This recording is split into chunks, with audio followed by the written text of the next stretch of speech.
Audio Jungle.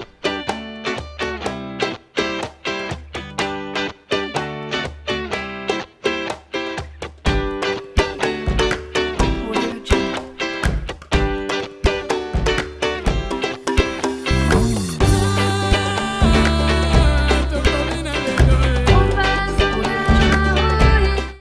Hello Africa and welcome to Humanity Africa on TOS Television Network. I am Cynthia Ezeko and with me I have my co-host here who will be joining me. Yes, my name is Adesu Alsi, and thank you, Cynthia. You look amazing as Yeah, always. you too. How are you doing? I'm fine. How about you? I'm very well, thank you. It's good to be on another insightful and engaging episode of Womanity Africa here at TOS Television Network. And as always, we have a guest. Our guest today is very passionate, about the subject matter we're going to be talking about. I think everyone needs Dorcas Egarba. How you doing? How you fine. doing? Very well, thank Welcome you. to the show. Thank you so much. Thanks for having me. You look a little bit tense. Just relax, okay? No, not coming from a shoot. Oh, okay, Yes. all right. Dorcas is the founder and lead trainer at the Youth for Peace and Entrepreneurship Initiative. Correct. Yes, and as well as, executive director at Purple Pads Initiative. Yes, ma'am. Quite a portfolio. Thank you. Okay, now let us delve straight into the subject matter. Have you heard the term period poverty? Now, we all know that it's actually very normal and very healthy, for women to menstruate. Menstrual hygiene, everything is normal. But as normal as it is for women to actually African menstruate, women. not necessarily African women, Of course, yeah. as normal as it is for people to actually menstruate, it's part of the reproductive system. It's healthy. It's how we were made. But as normal as that is, women are still being shamed, for all of that. And that literally just brings me to the subject matter, period poverty. Cynthia, what do you think about that? Talking about period poverty, there is this misconception about it. I don't know how to put it because I grew up with some certain things concerning period poverty that I'm not even allowed to bring up my pad once upon, and also I think I was being built with not using some particular words while menstruating, just for nobody to hear it because it's actually a shame. Okay, yeah, but I don't motivation. know. Yes, I do know that Dorcas is very passionate about menstrual health and menstrual hygiene, especially for young women. Yes. So, from your perspective, what is period poverty? Thank you very much. Yeah. So I will start with defining what period poverty is. Yeah. I think that's simply not having the ability or the capacity to afford a sanitary pad or any sanitary product to maintain or to manage your menstrual periods monthly. I think that's just period poverty. Okay, but why do you think we'll still have that? Because I did say that it's actually normal. It's actually essential. It should be, like I was telling Cynthia before we started the show, like you go to every restaurant and you see tissue, toilet paper, but we should actually have sanitary towels in toilet because it's essential. Like you expect somebody to walk in, something happens and you should be able to walk into a restroom and then you just have sanitary paper. Why do we still have that deficit? Well, there's been silence when it comes to period information, when it comes to period itself. In families, in schools, in our community, it's something we don't talk about. It's something you're not allowed to talk about. Exactly. And maybe that's because it has to do with blood, it has to do with where it comes out from a woman, so you hardly even talk about it. It goes to the extent of you being restricted from even going to church, going to doing some activities. Like where I grew up from, it was a normal thing in my house. You don't talk about periods. Wow. Oh. My mom doesn't talk about it. And when you're in your period, you are restricted to a corner. Wow. You're not allowed to sleep on the bed. Okay. You're not allowed to touch anybody. So I think it came from religion. Okay. Religion terming it as unclean. That when a woman is seeing her period, having her period, at that point, at that moment, she's unclean. So she's not allowed to come to church. So it came back to the home where if you're on your period, you are not allowed to touch anything, anybody, even your child. That was what happened in my house. And while that was going on, I didn't really ask any question because I always see my mom sit at the corner sometimes in the month until it happened to me. And I was made to stay in the corner. Wow. And you're not allowed to touch anybody. And I think at some point I started asking questions. Why is this thing unclean? Such a taboo. Yes, why is it a taboo? Why are we not talking about it? And why are we maybe discriminated or stigmatized based on period? Because just like boys have puberty stage, every woman has puberty stage. Exactly. And one of your signs you'll see is your period. And that opens you up to another stage in womanhood. So I think it just has to do with religion and the fact that women are not allowed to access some places during the period. Yes. Okay, you say something, let me make reference. You say that, okay, while you were seeing your period, that even from your home, you were being restricted. Yes. So I am wondering, if it's that at home, your parents being restricting you from doing some certain things, then when it comes to school environments, when a child is meant to even learn and learn things, so how does teachers play a role in like teaching the adolescent youth on how to manage themselves during this period? Okay, well, I attended a public school and it was mixed as at that time. So even discussing periods when the boys are sitting and the girls are seated was a taboo. A no-no. So it's a no-no, you can't even do that. So I think that's where it all comes from. So, but what we need to do is possibly introduce menstrual literacy in our schools, where everybody is meant to learn about it, even boys. Yes. You should sit down and talk about it. Like for example, while I was still at home, my brothers will tell you, please go and hide that your pad, go and hide the other one. But I think we just grew up with that from home, from families, even up to the school environment, because the same children coming from this home where you're not allowed to talk about periods are going back to the school. And then our teachers also, I would say, maybe they just don't want to talk about it because they are the same parents at home who don't also talk about it. Do you think it's an African thing? Nope. So it's like a global thing? It's a global thing. Period poverty is a pandemic. Just we have COVID-19. Period poverty is a pandemic that I think, thank God, recently a whole lot of organizations are speaking, trying to break the silence surrounding period, because no woman should be shamed for having her period. Exactly. Because it's quite, your experiences are quite different from mine. Okay. Like I grew up in a home where I didn't see, there was no restriction. My dad literally would buy a carton or a box of sanitary pad and bring it in, put it in the house. I'm like, okay. And then, you know, when that's not available, I can literally walk up to my dad. Even when I got to the university, I could go to my dad and tell him, I want to buy a sanitary towel. And he would give me money for it. So it was normal.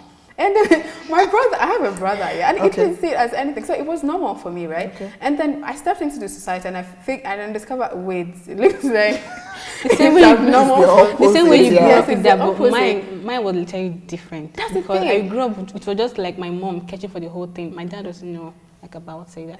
When I'm on, say, no, don't tell your dad. Why? It was different for me. Like, and then so I started to like when I want to talk about it outside, people cringe at it. Yes. Like I'm on my period, I'm like, why?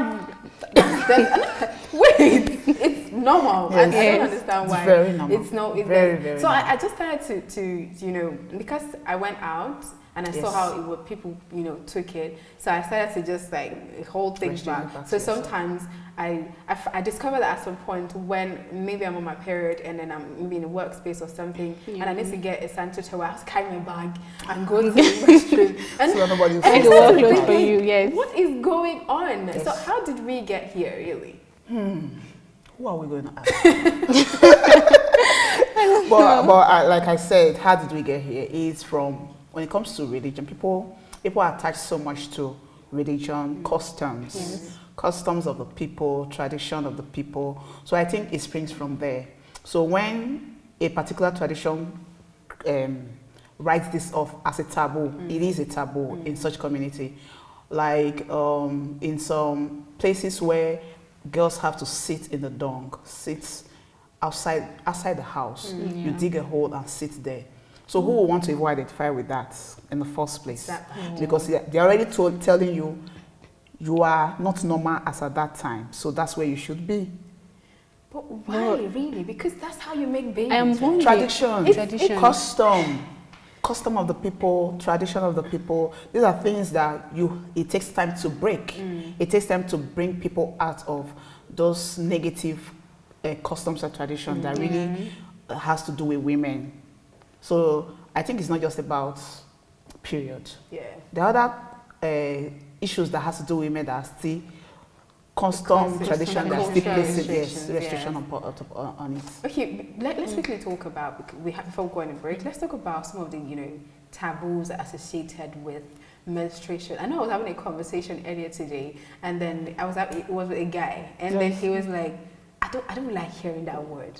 Why? Exactly. And I'm like, wait, you don't have sisters. It's like, it cringes when it happens. It says, I can even manage when people say I'm on my period. But when you start to say menstruation, it sounds unhealthy to them. It's like, it's disgusting. Yeah. Like, I don't even want to see my girlfriend when she's on her period.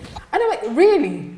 It's that bad. I think that's some of the cultural, the cultural restrictions and taboos that we have, around period. What's yours? What's some of the taboos that you encounter, along the line? Like I said, like when you say taboo, it has to do with a belief that people have come to accept as correct, whereas it's false. So some of those taboos, they're just amongst us. Like a girl will say, when you're in a period, you don't plait another person's hair. Really? You don't weave another person's hair. What effect does that have? Otherwise, the person won't come out with boys. Or when you're in your period, you don't touch plants. Let's say you have a garden in your house. When you're period, you don't water the plants. Why? You don't touch it. Otherwise, before the day breaks, they all die. So that alone restricts you as a woman. Wow. That alone restricts you as a woman. And then I also heard, because we go to schools, we do outreaches, and one of the girls said, period is bad blood, is cleansing, is spiritual cleansing. Wow. So I'm sure from where she's coming from, her home, her custom and tradition, they also told her why a woman is going through that. She's going through spiritual cleansing. So in the first place, so you go to spiritual cleansing every month? Every month. Yes, spiritual cleansing every month for God to remove bad blood from your body. And I asked her, bad blood from where? Exactly. So if you say spiritual cleansing, what's in you that has to be cleansed every month? So there are so many. Like I wrote a mini book on period. Yeah.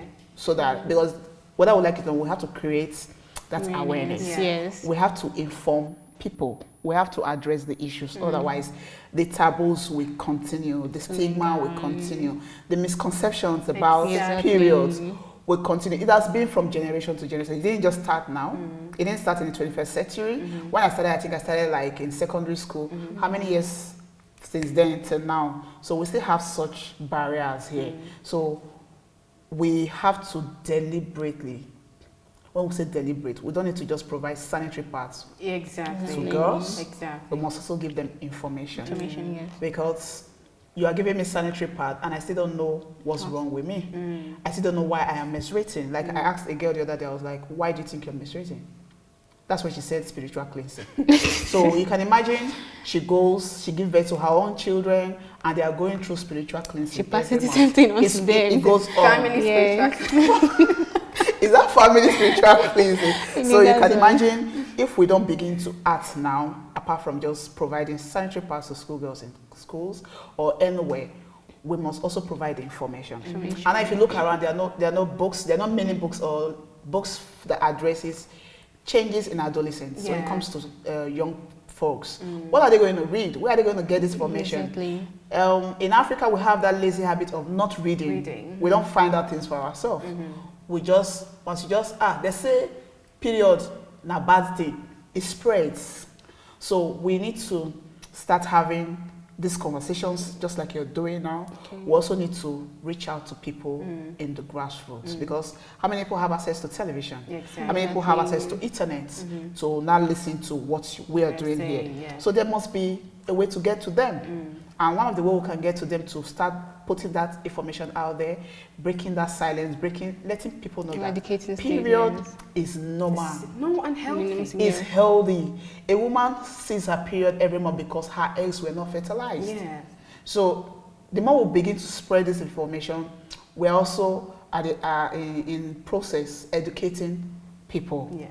So that's why there should be a book, there should be literatures, there should be pamphlets, there should be handbills around that just educates again about period, not just girls, parents, But Yeah, even parents, boys, yes. teachers, even boys. boys need to be Adolescents, educated yes. too. Yes, mostly. Yes. Because I was when going we to talk get to about the shame, it is the boys that shames the girl. that. Exactly. Possibly a girl is in the class and she's messed up, and you stand up. The first thing they will tell you, or what I even heard, you slaughtered a chicken. Wow. Like a way to They tell say, them. you have slaughtered a chicken, oh. And the girl is, this chicken. Yeah, so she So before you feels, even know yes. that, you already have a messy uniform. Where do you go to? So it's the same boys in your class that will shame you first Exactly. and mock you. This didn't happen in the classroom. But the next day before you come, the whole school has heard it. Yeah. Wow. And the girl ends up dropping out of school. Exactly. Yes. Yes, She's 'cause very I think I proud. heard a story like that too. Like I think I can't remember one African country. I think it's in Kenya. Lots of like girls when they're on the period, they don't go to school, and Yes, not in because Kenya, they don't yes. have sanitary towels or stuff like Yeah. that. The It's just because stigmatization. because of the stigmatization and Yes. being shamed. So they just Yes. stay at home the entire time, and it hampers on education and all of that stuff. So I think it's one of those. And not side just that, effect and that it has. also the same thing. I think they don't have access to sanitary. Yes, yes, but having access to I'm of the opinion that having access to sanitary pad, like she said, is not the only solution At to all. period poverty. We should also have sensitization and all of that stuff. We're going to get back to this discussion. We're going to break to meet our woman crush. Audio Jungle.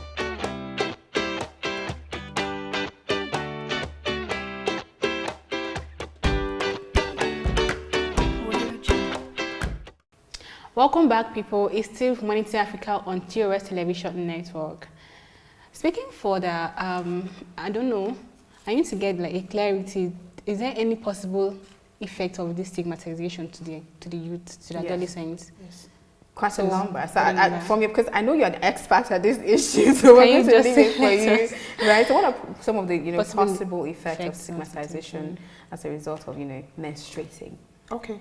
So first and foremost, when we talk about stigmatization, it has to also do with confidence, someone's confidence. Exactly. You're attacking someone's confidence, Mhm. her posture, Mhm. her self-esteem. Mhm. So when we talk about stigma, does it affect girls, women? It has to do with women now. Yeah. Does it affect them? Yes, a lot. It does. So a situation where a woman is not allowed to go to church while she's having her period, Mm. you are passing an indirect message to her that whatever it is happening to her, God forbids it. Oh, yeah, No. true. A woman who is going through her period, they're never allowed to go to the mosque. So it's the same thing. So when we talk about the restrictions in the house, for me, at some point I prayed I didn't want to have my period. Because I asked myself, why would I be restricted to a corner of the house? I mean, every Yeah, month. yeah. Every month. Is that bad? Your food is passed to you, as in they push it to you. Are you Like a serious? prisoner. Like Like like a when you're prisoner, taking yeah. food to the dog. No. Oh. And that's the only plate you use The whole all the time. time you'll be Yeah. having your period. Wow. So what are you passing to that young girl who just started having her period? That something is wrong with her. Yeah. Somehow. Something is wrong with her. So first and foremost, you're already attacking her confidence, her self-esteem. So when she now goes to the school and she meets the same attack out there, you've already still in that person, in that girl, that whatever it is that is happening to you, your period is bad, is not good, is a bad thing that is happening to you. So from there, you're already hitting on her confidence in school. If she even managed to go to school, maybe she has sanitary pads to you, she won't concentrate in class. Yes. That's number one, because she's every minute her mind, her thoughts are I don't on get her. stained. Yes, I hope I'm not stained yet. I hope my uniform is still dry. I hope my pad is not leaking. So first of all, when you've distracted that child while she's in class, that's just because we've told her that period is bad. So if people see your blood, you're already in trouble. So it affects the confidence of every woman. It affects their self-esteem. It affects the fact that I'm a woman. Why? I mean, this Why? is supposed to be normal. Yeah. It's supposed to be normal. So it affects And youths, it affects young children, it affects young girls, it affects even women. yeah. Because if you're in the office, period does not come like you're having chips and chicken. Yeah. There are mood swings. Yes. There are cramps. Oh my. So even for a woman in the office and you're having a messy day, your cramps are serious that day, they decide to come that day. You're having serious cramps, you're having mood swing, and that So many is things, affecting your productivity in the office, and then your boss is there screaming on you. It's already affecting you. It's Yeah. affecting your work, it's affecting your productivity, it's affecting who you are, your composure, and all you're supposed to do on And that's that when day. an adult. Imagine exactly. a growing-up child. Yes. And, So it affects everyone. I can almost picture the toll it have on, you know, the mental health of, you know, of a woman, because you're having to, like she said, you know, your self-confidence or your self-esteem being is dealt already, with, it feels, yes. from your experience, I feel like it's very dehumanizing, really. Yes, it is. To actually, how do you treat a person like that for something that is absolutely normal? And even while you're going that in the office, you can't tell your boss, No. I'm having my period. Yeah, because like you said, it feels like an off-topic. Yes. Yes. You can't Yes. literally You not can't, talk you about can't say it. that. Unlike if it's a guy, I'm having headache. A woman, you cannot tell your boss, sorry, I'm having period cramps. Or I'm having mood swings. That is not So don't take it Let's serious. imagine that man is not even educated. Yeah. He doesn't know anything about period. And Yeah. so, are you the only one seeing period? Exactly. That's what we talk about. It's I don't know. I thought I knew about this until I think you started to talk, and I realized I think I had it really good. Yes, I think you did. I had it really good. Sure you did. It's wow. Okay. There was a girl in the secondary school where I attended. I think she saw her period first before every one of us. Yeah. So she was one of the early starters. Yeah. The trauma, the wahala we gave that girl. Wow. She dropped out of school. I'm not happy that I'm saying that. I think that's the reason why I'm doing what I do. Because she was an early starter. She started before every one of us. And we didn't know what was happening to her. She's always screaming. When it comes to that time of the month, Yeah. she's screaming, written with pain on the decks. She can't move. And she has a breast. Her breast is enlarged because it comes with all the Yes, signs. yes. Your breasts are enlarged, your body, they are expanded, and you're having bloating. Pimples. But we didn't know. And most time we'll tell her, your banji has started. And once she's having those pains, we'll tell her she's breastfeeding her babies Her baby. under the water. Oh my Oh, goodness. God. And at some point, she dropped out of school. Oh wow. She was affected psychologically. Yes. It has to have a Everybody psychological in the effect. class was on her, including myself. Wow. So I think everything I'm doing, I'm dedicating it to her because I can imagine the pain we put her through. And then yours started, and then you had to go through all of this. Welcome to the club. So by the time we all started having our period, she was already out of the school. Oh no. And I doubt if she went to any other school. Because she just came, she was withdrawn from one school to this school. So another. who knows what happened in In that the other school. schools, And then we also did this to her, Same then she thing. withdrew. Okay. But aside from, you know, providing sanitary pads and all of that stuff, because I know countries like, I think Scotland and then the USA, they've made Nepal it like, as well. Nepal has made it Yes. mandatory that, look, as long as you're having tissue papers and toilets, you have sanitary towels there as well. Yes. And then I know that, like, Scotland has made it like, supplies for schools, free sanitary sanitary towels and pads. all of that stuff. Yeah. We don't have that in Nigeria yet. I don't know why. I think sanitary pad, the cheapest you can get for is like 400 naira. And I don't even know a lot of people that have 400 naira to spend. If you calculate that 400 naira times 12, that's in a month, you know how much that is. 4,000. And there are people who use two, and there are people who even, you know, Who has two- like a longer Yeah, period. exactly. Yeah, they use. So it's very expensive. It feels like it's luxury to actually, you know, have own It is. sanitary Sanitary pad pad, and all yeah, that it stuff. Coupled with all of that, you now have to go into the shaming and the stigmatization. It's a whole, you know, it's work. I think I was one of the people that said, look, can this not just come out and tell me, look, you're not pregnant this month, bye. I understand where that's coming from. And then that's it. Yes. Maybe an hour or there, and then we're done with it. I mean, as you have to punish me for not being pregnant, you know. That was how I felt like for the longest time possible. I think I still feel that way. I don't know, but yeah. So, what are some of the things that we can start to, do? Like you said, sensitization is one of them. But what are some of the other things that we can start to do, to debunk this myth, and also, enlighten? Especially, I'm very particular as far, about enlightening the male gender about all of this. So, what are some of the things that we can start to do? Okay. Like you said, Nigeria, we've not gotten there.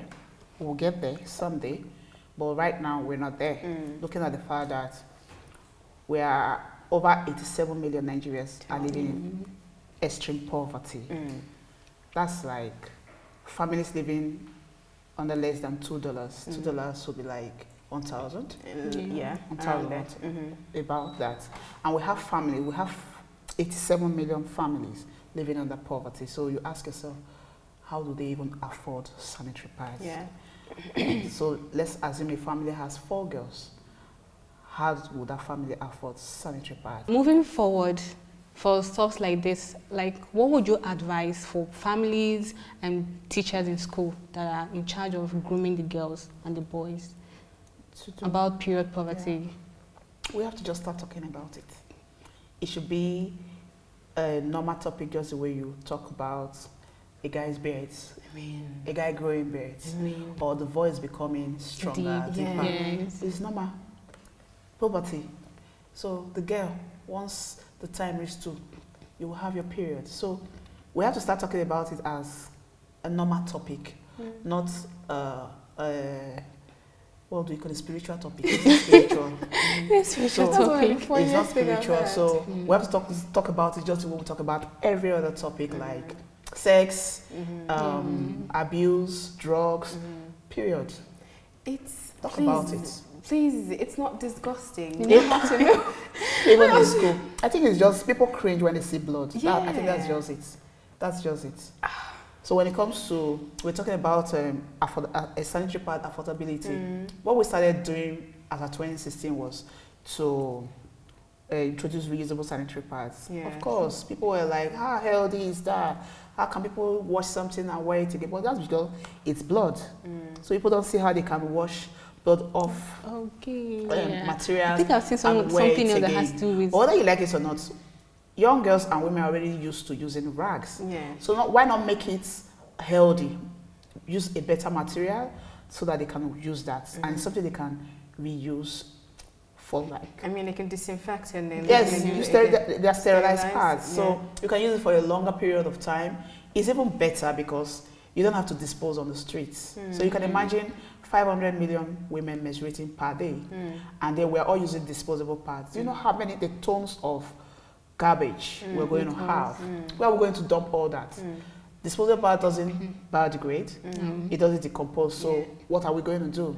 So there's need for us to embrace reusable pad because the world is driving towards reusable energy, reusable plastic cups, reusable. So why don't we embrace reusable sanitary pads? So it's affordable, it's durable, it saves cost. So if you're buying a pack for 1,500, 2,000 naira, it's still better than buying disposable pad for 12 months. That you spend 4,000, almost 5,000 naira. So for me, government can collaborate with other organizations who are into reusable sanitary pads. Let's expand and let every community have a factory that can feed, that can accommodate women and girls in that community. And we are all better off. And then the information should go back to school. That's amazing. It's really amazing. Like, I really learned so many things today. At least I can tell my younger ones, this is how it goes. And and please, you can boldly say period and menstruation in public. Yes. It's okay. It's okay to say. Period. It's okay to say. Like you say, a period should end a sentence, not a girl's education. Oh wow! I think on that like note, it's okay to close the show. A period should end a sentence, not a girl's education. I think that's a takeaway for this one. Thank you so much, Thank you for coming. I'm excited, and I'm happy that I was here.